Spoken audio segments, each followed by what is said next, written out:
ఏపీలో 23rd ఒక case register అయింది, accident case. Lorry bike two wheeler accident. 2-వీలర్లో ఉన్న ఇద్దరు చనిపోయారు. అది కేసు రిజిస్టర్ అయింది. సో ఏదైతే క్రైమ్ లారీ ఉందో ఆ లారీ విడుదల చేయడానికి లారీ ఓనర్ దగ్గర నుంచి ఎస్ఐ గారు సిఐ గారు 70,000 డిమాండ్ చేసినట్టు సిఐ గారు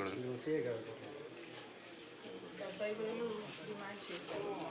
సో అందుకని కంప్లైంట్ ఏసీబీ కడప వాళ్ళు అప్రోచ్ అయ్యారు.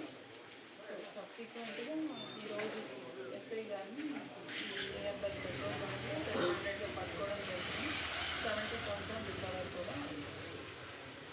మేడం లారీ ఓనర్ మనోజ్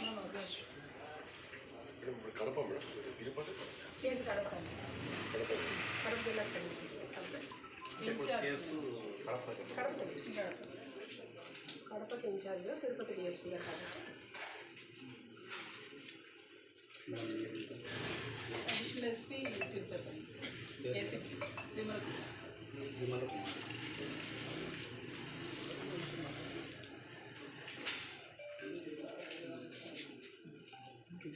ఇంకేమైనా క్వశ్చన్స్ ఉన్నాయా?